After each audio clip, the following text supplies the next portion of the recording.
Hello my friends, welcome to my YouTube channel Vidyalaypur teaching, जिसमें हम फिर से आपके लिए लेकर आ गए हैं क्लास 10th की मैथ। और ये जो क्लास 10th की मैथ है ये हिंदी मीडियम वालों के लिए है, क्योंकि इंग्लिश मीडियम वालों के लिए आपकी 3 बजे क्लास आती है और ये हिंदी मीडियम वालों के लिए है। और हिंदी मीडियम में हमारा चैप्टर नंबर चल रहा है 1, फर्स्ट चैप्टर चल रहा है जिसका नाम है वास्तविक संख्याएं।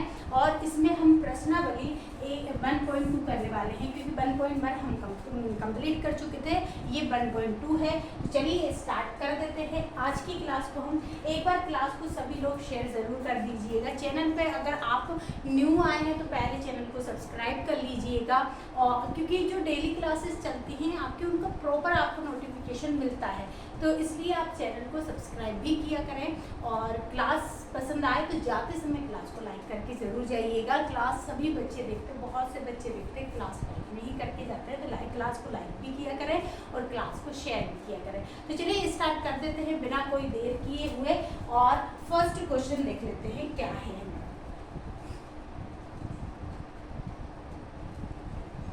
चलिए, तो फर्स्ट हमारा जो है, हमारी प्रमेय दे रखी है, पहले हम उसको सॉल्व करेंगे। और उसमें पूछा गया है, हमें ये सॉल्व करना है कि जो रूट 2 है, मतलब करनी के अंदर जो 2 है वो एक अपरिमेय संख्या है या नहीं। ये जो है एक कंट्राडिक्ट जो थ्योरम है उससे ही हम इसको क्या करेंगे, सॉल्व करेंगे। क्या करेंगे, सबसे पहले हम इसको मानेंगे कि ये एक परिमेय संख्या है। हम रूट 2 जो लिखा है, करनी में 2 लिखा है, उसको सबसे पहले तो हम मानेंगे कि ये क्या है, एक परिमेय संख्या है। फिर हम इसको परिमेय की संख्या की तरह पूरा सॉल्व भी कर देंगे, और फिर जब सॉल्व करेंगे तो लास्ट में फिर हम कह देंगे कि ये तो एक कंट्राडिक्ट है, ऐसा कुछ भी नहीं होता है, ये क्या है, ये एक अपरिमेय संख्या है। तो चलिए स्टार्ट कर देते हैं, देखते हैं कैसे हम सॉल्व करके इसको अपरिमेय सिद्ध करते हैं। ठीक है, अब हम सबसे पहले हमने क्या बोला है कि ये एक परिमेय संख्या मान लेते हैं। हम क्या लिखेंगे, माना। ठीक है, स्टार्ट कर देते हैं। ठीक है, क्या लिखेंगे हम, माना करनी 2 एक परिमेय, करनी 2 एक परिमेय संख्या है। ठीक है, हमने ये मान लिया कि ये एक क्या है, परिमेय संख्या है। ठीक है, हम क्या मान रहे हैं, हम तो ये मान रहे हैं, ठीक है, सॉल्व कर रहे हैं, हल करना स्टार्ट कर दिया है हमने। ठीक है, यहाँ पर कि मान रहे हैं कि ये एक क्या है, परिमेय संख्या है। अब जब ये करनी 2 परिमेय संख्या है, तो हम करनी 2 को 1/2 के a/b के फॉर्म में लिख सकते हैं।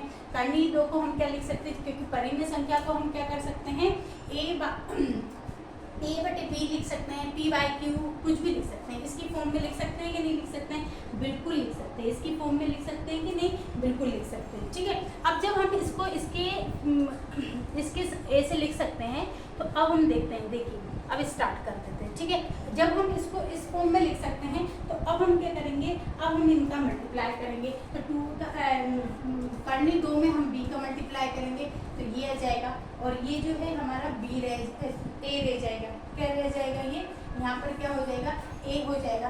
ठीक है, अब हम क्या करेंगे, दोनों का क्या करेंगे, दोनों पे वर्ग कर देंगे। क्या कर देंगे, दोनों पे वर्ग कर देंगे, है ना। तो हम क्या लिखेंगे, दोनों और वर्ग करने पर।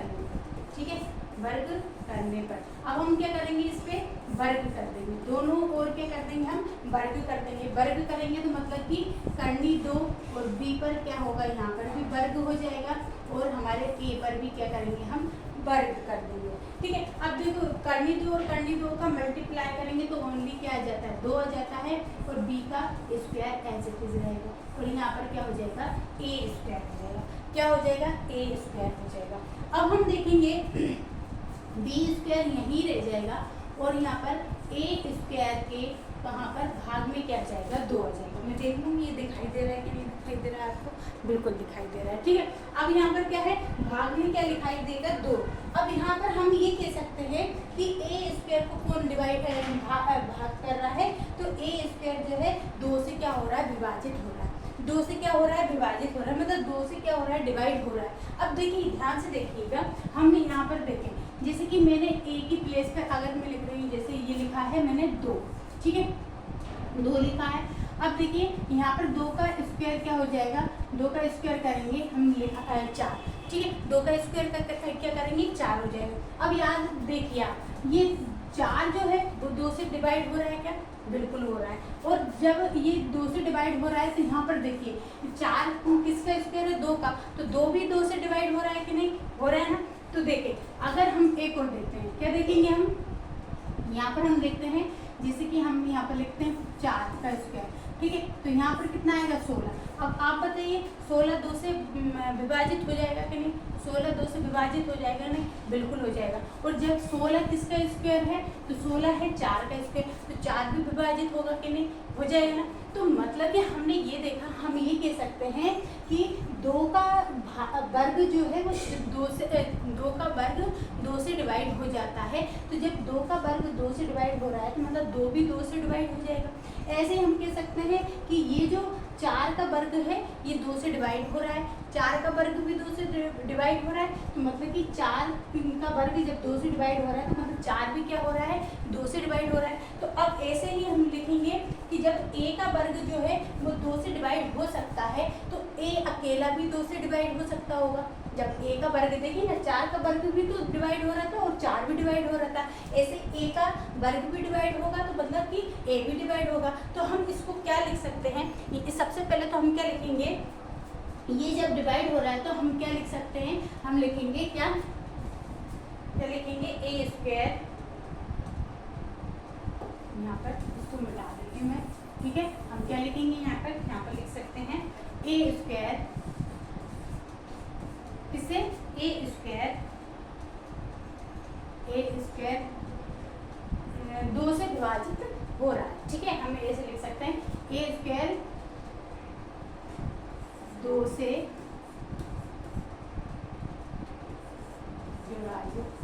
विभाजित लिखें या भाग, है ना। a स्क्वायर 2 से भागित,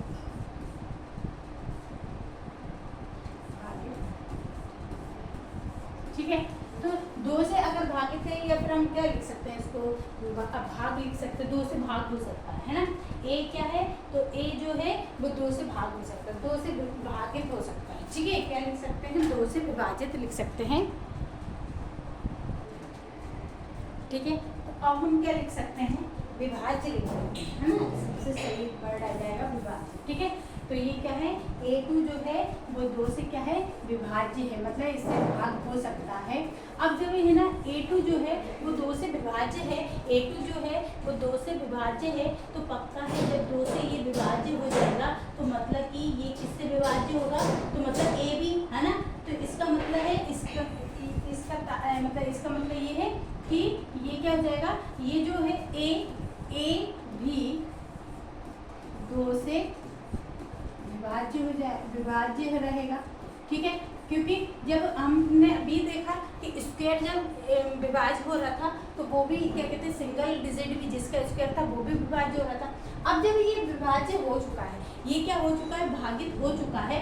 अब आप ध्यान से देखिएगा, अब हम देखेंगे कि यहाँ पर हमारे पास क्या है, यहाँ पर ये जो डिजिट लिखी है, ठीक है। अब ये हमारे पास ये डिजिट लिखी है तो हम इसको कैसे लिख सकते हैं, हम इसको ऐसे लिख सकते हैं, ठीक है। तो हम यहाँ पर क्या लिख सकते हैं जो b है, ठीक है, क्या है जो b है। अब हम इसको कैसे लिख सकते हैं कि जो a है मतलब a जो है, ठीक है, a इक्वल टू c, क्या लिख सकते हैं a इक्वल टू c। अब a इक्वल टू c क्यों लिख रहे हैं, a इक्वल टू c क्यों लिख रहे हैं, देखिए सिंपल सा, देखिए सिंपल सा क्या लिख रहे हैं, जैसे कि हमने कोई भी डिजिट लिखी, जैसे मैंने a लिखा है कितना 12, कितना लिखा है 12 लिखा है, तो 12 को मैं ऐसे लिख सकती हूँ ना 2 × 6, ऐसे लिख सकती हूँ ना। अगर मैंने यहाँ पर लिखा है कितना 6 लिखा है तो मैं यहाँ लिख सकती हूँ ना 2 × 3, ठीक है।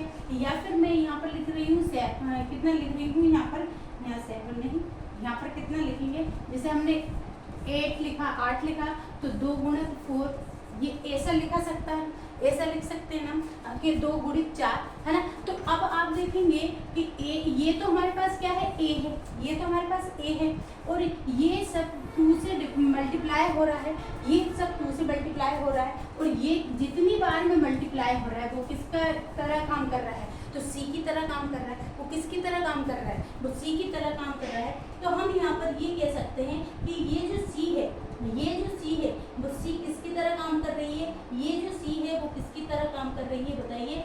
तो ये सी एक मतलब कि क्या बोल सकते हैं, सी एक क्या है, इंटीजर है या पूर्णांक कह सकते हैं, ठीक है। इसको हम क्या कह सकते हैं कि सी यहाँ पर क्या है, सी हमारे पास यहाँ पर पूर्णांक है, मतलब जिससे 2 का मल्टीप्लाई हो रहा है ना। तो यहाँ पर क्या है हमारे पास, सी क्या है, एक पूर्णांक संख्या है। क्या है, ये एक पूर्णांक संख्या है, ठीक है। ये क्या है, एक पूर्णांक संख्या है सी। अब ध्यान से देखिएगा, ये जो पूर्णांक संख्या है इसको हम क्या कह देते हैं कि ये इक्वेशन फर्स्ट हम इसको बोल देते हैं। क्या बोलेंगे, इसको इक्वेशन फर्स्ट बोलेंगे। अब हम ए की वैल्यू को कहाँ रखेंगे, इसमें रखेंगे, ठीक है। अच्छा, इसको ना बोल के हम इक्वेशन फर्स्ट हम इसको बोलेंगे, ठीक है, इक्वेशन फर्स्ट इसको।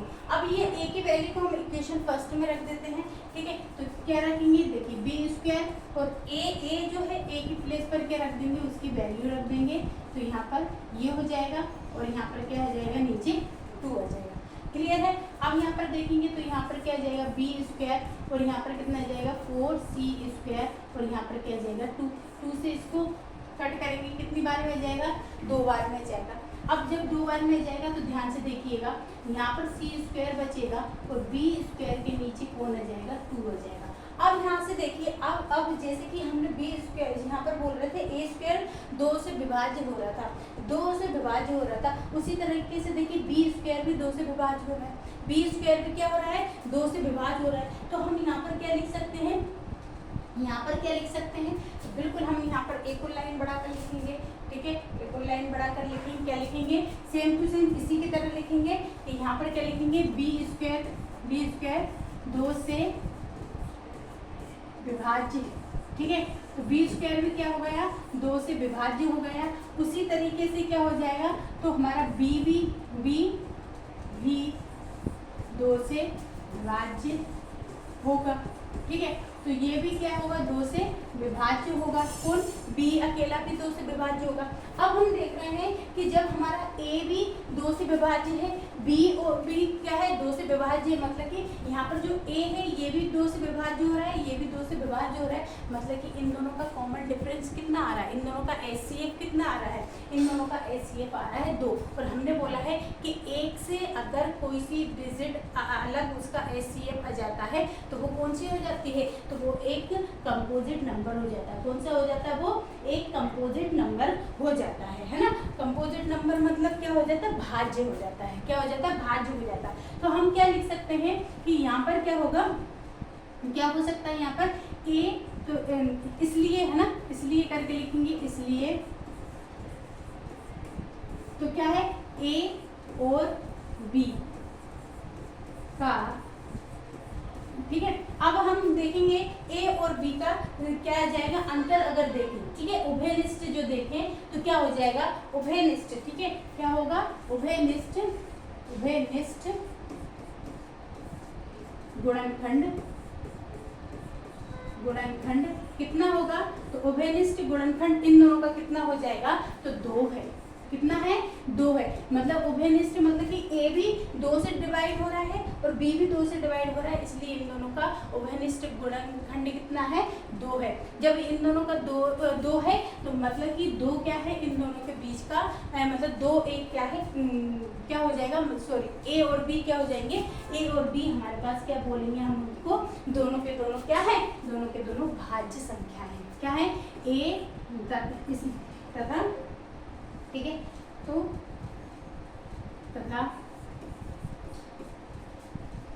ए और बी भाज्य संख्या, ठीक है। तो ए और बी क्या है, दोनों भाज्य संख्या है। क्यों है, क्योंकि दोनों का एक उभयनिष्ठ गुणांक कितना है, 2 है, तो मतलब भाज्य संख्याएं, ये अभाज्य संख्याएं नहीं है। और जब ए और बी दोनों ही भाज्य संख्या हैं, दोनों ही भाज्य संख्या हैं, तो हम ये कह सकते हैं, ठीक है, ठीक है, सह अभाज्य है, ठीक है। सॉरी, ये क्या आ जाएगा, तो यहाँ पर क्या है, ये दोनों उभयनिष्ठ है और इस तथ्य फिर है ना हम लिख सकते हैं यहाँ पर कि ये दोनों क्या है, भाज्य संख्या है। तो हम यहाँ पर लिखेंगे कि हम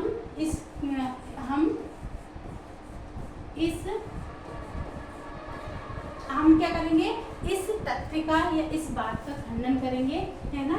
हम इस बात का खंडन करेंगे कि A और B सह अभाज्य है। क्या है, हम ये दोनों जब सह अभाज्य नहीं है तो इस बात का क्या हो गया, खंडन हो गया। इसलिए हम कह सकते हैं, तो हम क्या लिखेंगे, इसलिए ये हम कह सकते हैं कि कर्णी 2 एक अपरिमेय संख्या। कैसी है, अपरिमेय संख्या है। कैसी है, अपरिमेय संख्या है। क्यों है, क्योंकि अगर ये दोनों एक दूसरे के क्या है, ये दोनों क्या है, एक दूसरे के भाज्य हैं, तो मतलब कि भाज्य हैं, तो मतलब कि ये कैसे हो जाएंगे, ये सह अभाज्य हो जाएंगे। और फिर सह भाज्य है तो इसलिए हम क्या कर सकते हैं, ये मतलब सह अभाज्य है तो इसलिए हम क्या कर सकते हैं, इनको पी बाई क्यू की फॉर्म में लिख नहीं सकते, इन दोनों को पी बाई क्यू की फॉर्म में लिख नहीं सकते। तो बस हम कह सकते हैं कि ये जो है इस बात का खंडन करते हैं और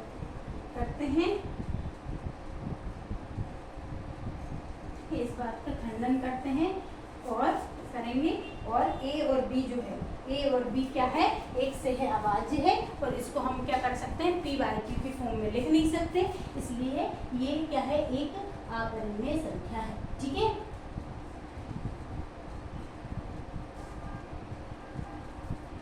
ठीक है, करेंगे कि ठीक करेंगे कि ए और बी एक सह अभाज्य संख्या है, तो फिर बस ये लिख सकते हो ना। चल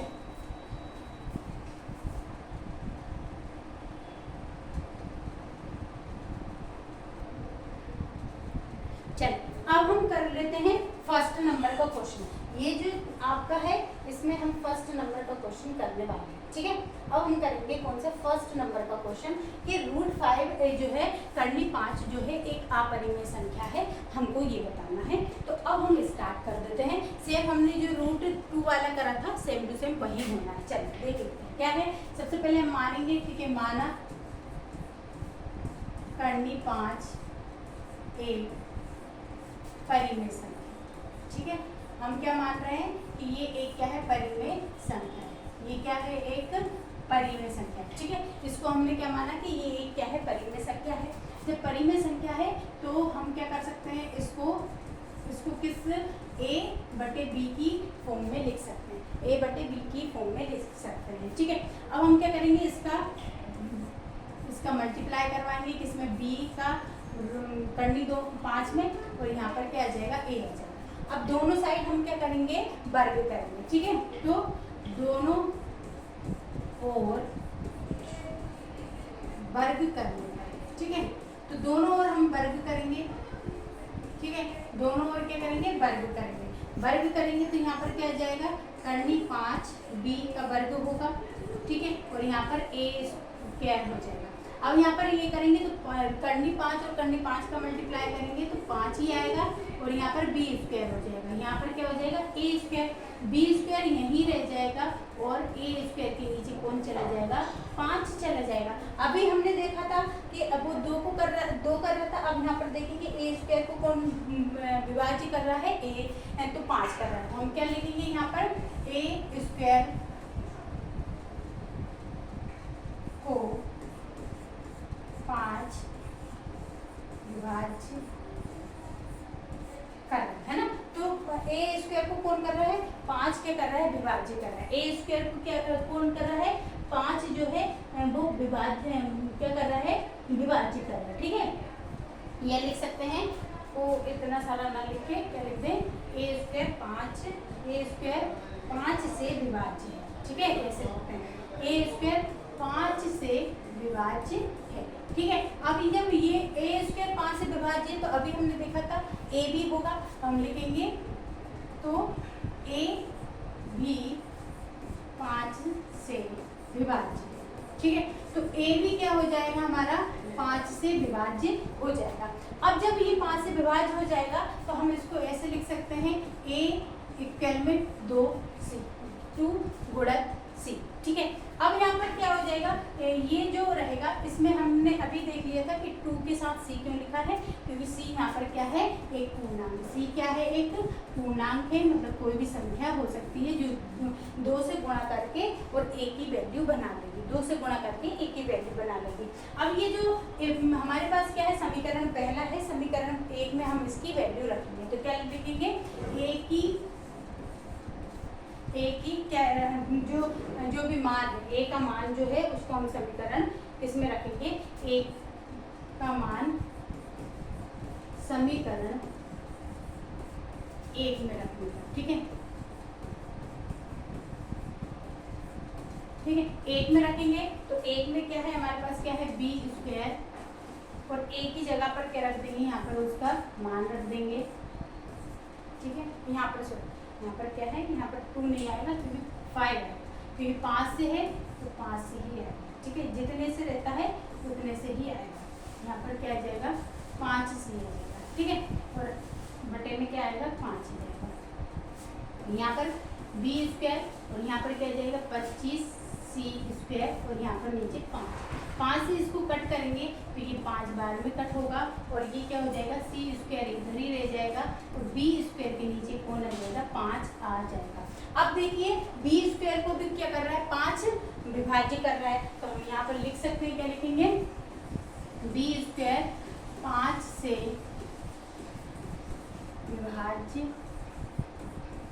है, ठीक है। अब जब 5 स्क्वायर 5 से विभाज्य है तो जो b अकेला है, b भी 5 से विभाज्य होगा, ठीक है, किससे, 5 से विभाज्य होगा, क्योंकि यहाँ पर b स्क्वायर भी 5 से विभाज्य है, तो b अकेला भी क्या होगा, 5 से विभाज्य होगा। अब देखें हम a और b दोनों क्या है, 5 से विभाज्य हो रहे हैं, a और b क्या है, दोनों 5 से क्या हो रहे हैं, विभाज्य हो रहे हैं, तो हम ये कह सकते हैं कि यहाँ पर जो हमारे पास क्या है, तो ये यहाँ पर a और b दोनों हैं, वो क्या है, उन दोनों का उभयनिष्ठ गुणनखंड कितना है, 5 है। हम क्या लिख सकते हैं, a तथा b का उभयनिष्ठ गुणनखंड क्या है, 5 है ना। तो दोनों का उभयनिष्ठ गुणनखंड क्या है, दोनों का उभयनिष्ठ गुणनखंड क्या हो जाएगा, 5 हो जाएगा। जब दोनों का उभयनिष्ठ गुणनखंड 5 है तो मतलब कि a तथा b क्या है, तो a तथा b भाज्य संख्याएं हैं, क्या है, ये a और b क्या है, दोनों के दोनों भाज्य संख्याएं। क्यों, क्योंकि दोनों का मतलब उभयनिष्ठ गुणनखंड कितना आ रहा है, 5 आ रहा है। तो अब हम कह सकते हैं, हम इस तथ्य का, फिर हम क्या लिखेंगे यहाँ पर, हम इस तथ्य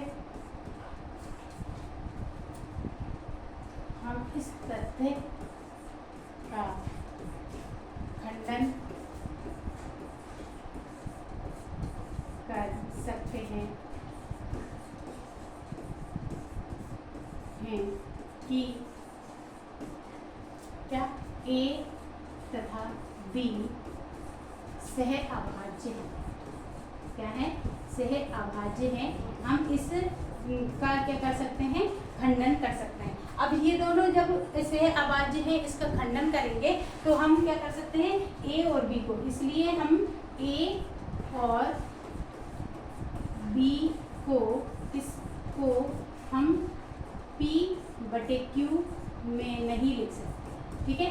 और जब हम इसको p/q में नहीं लिख सकते तो ये क्या हो जाएगा, जो √5 है, √5 है, ठीक है, करनी 5 जो है, ठीक है, करनी 5 जो है वो क्या हो जाएगा, करनी 5 एक अपरिमेय संख्या हो जाएगी। तो हम क्या कह सकते हैं कि जो ये जो √5 है, मतलब करनी 5 जो है वो एक अपरिमेय संख्या है, क्या है, अपरिमेय संख्या है, ठीक है। तो यहाँ पर थोड़ा सा लिखने का ज़्यादा काम है, तो इसको देख लीजिए, फिर हम नेक्स्ट क्वेश्चन करते हैं।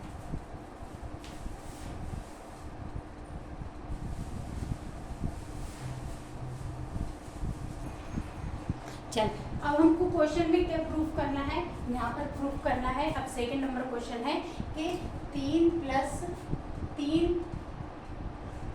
+ 2 और क्या है रूट के अंदर 5, ये एक अपरिमेय संख्या है या नहीं। ठीक है, सेम अब जल्दी जल्दी करते हुए चलते हैं जो हम करते आ रहे हैं।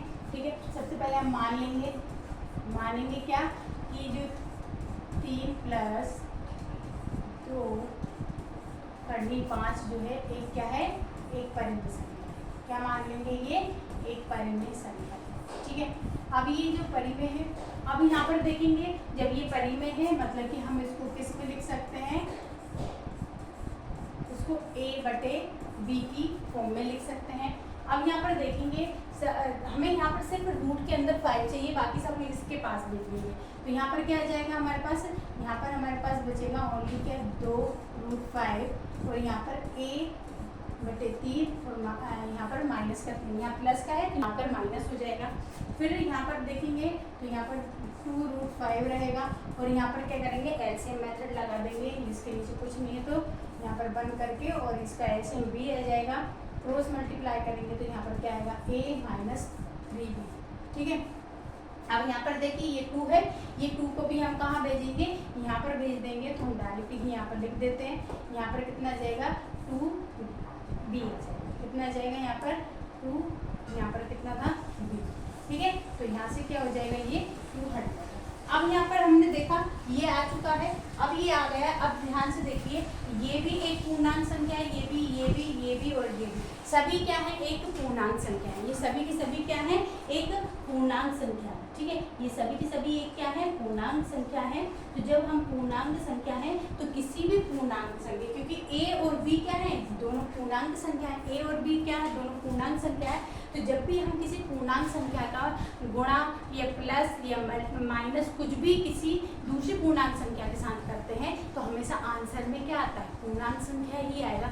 एक पूर्णांक संख्या का अगर प्लस माइनस या मल्टीप्लाई डिवाइड कुछ भी हम दूसरी पूर्णांक संख्या के साथ करेंगे तो आंसर में हमेशा क्या आएगा पूर्णांक संख्या ही आएगा। आंसर में क्या आएगा पूर्णांक संख्या आएगा। तो हम यहाँ पर लिखेंगे क्योंकि क्या लिखेंगे, क्योंकि a और b पूर्णांक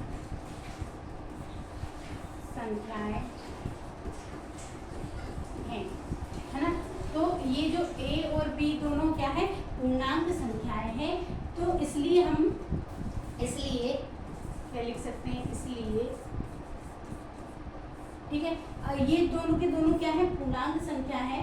तो इसलिए हम क्या करेंगे ये जो डिजिट दी गई है ठीक है, तो ये सारी की सारी क्या है ये दोनों के a और b ये पूर्णांक है। तो ये दोनों का आंसर भी हमें क्या आएगा पूर्णांक ही आएगा। इन दोनों का आंसर भी क्या आएगा पूर्णांक आएगा। तो इसलिए हम कह सकते हैं ये जो नंबर है इसलिए हम क्या कह सकते हैं ये जो नंबर है तो ये क्या है ये एक परिमेय है ना। इसलिए ये नंबर जो है एक परिमेय संख्या है। ठीक है, ये नंबर क्या है एक परिमेय संख्या है। ये एक नंबर क्या है ये परिमेय संख्या पूरी, क्योंकि जितने भी पूर्णांक होते हैं वो सब किसके अंतर्गत आते हैं परिमेय संख्या के अंतर्गत आते हैं। तो ये हमारे क्या कह सकते हैं हम इसको ये एक क्या है परिमेय, क्योंकि इसका हम मल्टीप्लाई और कुछ भी किसी में भी करवाएंगे तो आंसर हमेशा किस में आएगा परिमेय संख्या बनाएगा, पूर्णांक संख्या ही बनाएगा। इसलिए ये जो नंबर है वो क्या है एक परिमेय संख्या है। ये एक नंबर क्या है परिमेय संख्या है। तो हम यहाँ पर कह सकते हैं अतः रूट के अंदर जो 5 है ठीक है रूट के अंदर। अब ध्यान से देखिए अगर ये परिमेय संख्या है ये पूरी परिमेय संख्या है तो परिमेय संख्या के बराबर में भी परिमेय संख्या होती है, परिमेय संख्या के बराबर में भी परिमेय संख्या होती है, कोई दूसरी संख्या तो हो नहीं सकती है। तो परिमेय संख्या के बराबर में भी परिमेय संख्या ही आएगी। तो ये अपरिमेय नहीं हो सकती क्योंकि दोनों बराबर है। तो बराबर में मतलब यहाँ पर जो होगा वो यहाँ पर होगा। तो जब ये परिमेय संख्या हो गई है तो हम इसको भी क्या कर सकते हैं अतः रूट 5 जो है एक क्या है परिमेय संख्या है। ठीक है रूट 5 परिमेय संख्या है। ये भी सिद्ध हो गया कि ये √5 एक क्या है, परिमेय संख्या है। ठीक है, √5 क्या है, परिमेय संख्या है। अब जब हमने ये इसको सिद्ध कर दिया है कि ये एक क्या है, परिमेय संख्या है, तो अब हम क्या कहेंगे, कि हम फिर से क्या करेंगे, इस बात का खंडन कर देंगे और खंडन करके कि ये अपरिमेय संख्या है, और यहाँ पर क्या कर देंगे, यहाँ पर हम इसका फिर से क्या करेंगे, खंडन करेंगे। क्यों करेंगे, क्योंकि ए और बी एक क्या है, तो ये एक क्या है, इन दोनों का बीच में क्या रहेगा, वही कि ये सह अभाज्य नहीं है और से अभाज्य नहीं है, तो इसलिए हम क्या कर सकते हैं, इनको p/q के फॉर्म में नहीं लिख सकते हैं। बस ये लिख देना कि इस बात का खंडन करते हैं, है ना। अब हम इस बात का क्या करेंगे, खंडन करेंगे कि जो √5 है वो क्या है, तो √5 एक क्या हो जाएगी, अपरिमेय संख्या हो जाएगी। तो इस बात का हमने जो पूरी की पूरी है ना, क्या कहते हैं, परिमेय संख्या, इसको सिद्ध कर दिया था।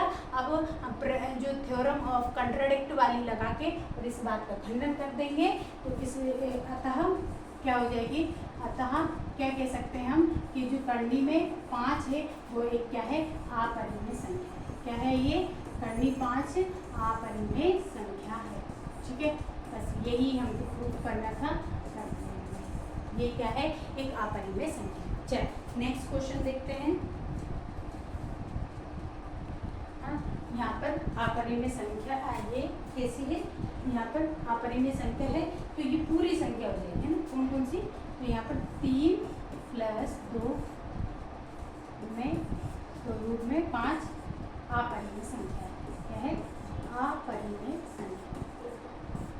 ठीक है, चल नेक्स्ट क्वेश्चन देख लेते हैं। नेक्स्ट क्वेश्चन क्या है,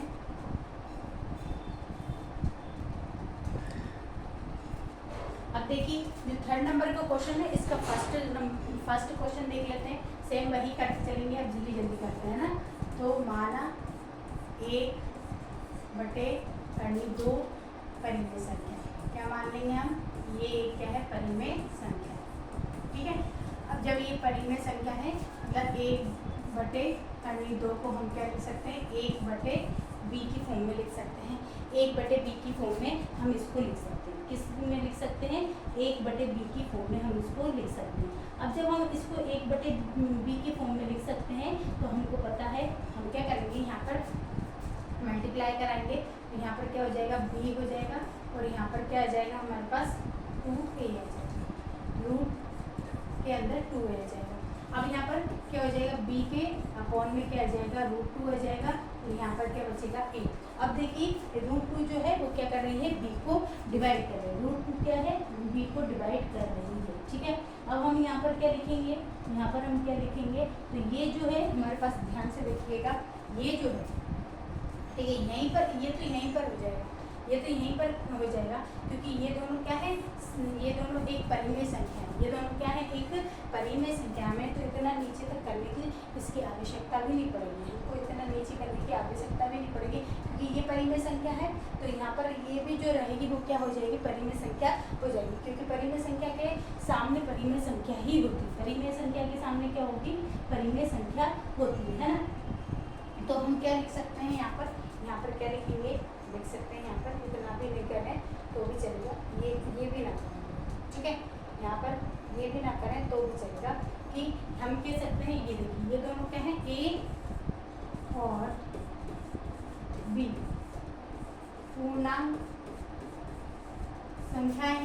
ठीक है, a और b क्या है, पूर्णांक संख्याएं। क्यों है पूर्णांक संख्या, क्योंकि a और b पूर्णांक संख्या है, क्योंकि ये दोनों क्या है, दोनों के दोनों इंटीजर्स हैं, पूर्णांक है। कुछ भी करेंगे इसमें आंसर तो पूर्णांक ही आएगा। तो ये पूर्णांक संख्या है, और जब ये दोनों पूर्णांक संख्या है, तो मतलब कि हमारे पास है ना, जो सामने दी गई डिजिट है, सामने दिया गया जो नंबर है, तो ये क्या हो जाएगा, ये परिमेय संख्या है ना। दोनों पूर्णांक है तो ये परिमेय संख्या हो जाएगी। क्या हो जाएंगे, इसको हम क्या लिख सकते हैं कि ये परिमेय संख्या है ना। तो ये परिमेय है। अब ये जब पूर्णांक संख्याएं हैं तो मतलब ये परिमेय है, तो मतलब हमारे पास 1/2 और करनी 2 क्या हो जाएगी, परिमेय संख्या हो जाएगी। क्या हो जाएगी, परिमेय संख्या हो जाएगी। तो जब ये परिमेय संख्या हो जाएगी तो हम इसका फिर क्या करेंगे, खंडन करेंगे। ठीक है, तो हम इसका खंडन करते हैं, है ना, हम इसका खंडन करेंगे। ठीक है, खंडन करते हैं। ठीक है, और जब हम इसका खंडन करेंगे कि ये दोनों कैसी हैं, परिमेय है। ठीक है, तो क्या हो जाएगा यहाँ पर, हम इसलिए मतलब कि जो √2 है अकेले, अगर यहाँ पर देखें तो √2 जो हो जाएगा परिमेय संख्या। यहाँ पर अगर ऊपर करेंगे तो हम यहाँ पर इतना लिख सकते हैं कि √2 जो है, ठीक है, √2 क्या है, परिमेय संख्या है। और इस बात का हम क्या करेंगे, खंडन करेंगे। तो खंडन करेंगे तो फिर क्या हो जाएगा, इसके विपरीत हम ये क्या कह सकते हैं कि खंडन करेंगे कि क्या, √2 अपरिमेय संख्या क्या है, अपरिमेय संख्या। ठीक है, अपरिमेय संख्या है। ठीक है, तो इसलिए हम क्या लिख सकते हैं, जब ये अपरिमेय संख्या है तो हमारी मान्यता गलत है। ठीक है, तो क्या लिखेंगे, हमारी लिख सकते हैं, हमारी मान्यता गलत है, मान्यता गलत है। ठीक है, हमारी मान्यता गलत है। जो हमें 1/2 दिया है, ये एक क्या है, अपरिमेय संख्या।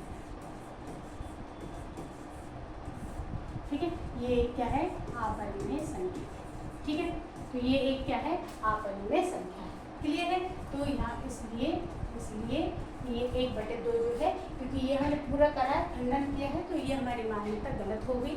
और मान्यता जब गलत हो गई तो हमें लिखना पड़ेगा कि 1/2 जो है वो क्या हो जाएगी, एक अपरिमेय संख्या हो जाएगी। अब आपके पास इसका है ना थर्ड नंबर का और फोर्थ, जो थर्ड नंबर का सेकंड और फोर्थ आप करके देखिएगा। सेम टू सेम यही करना, कुछ अलग नहीं करना है। सबसे पहले आप परिमेय उसको सिद्ध कर देना। परिमेय सिद्ध करने के बाद हम कह सकते हैं ये क्या है, खंडन कर देंगे। और खंडन करने के बाद ये करेंगे, हमने जो मान्यता है हमारी वो गलत हो गई और ये क्या है, एक अपरिमेय संख्या है। सिंपल सा, बस लिखना ज़्यादा है और कुछ नहीं करना है। तो ठीक है, आज के लिए इतना ही रखेंगे, फिर नेक्स्ट क्लास में मिलेंगे। लेकिन एक बार क्लास को शेयर करके ज़रूर जाइएगा। क्लास पसंद आई है तो क्लास को लाइक कीजिएगा और चैनल पर पहली बार आए हैं तो चैनल को सब्सक्राइब कीजिएगा। Thank you so much. Thank you.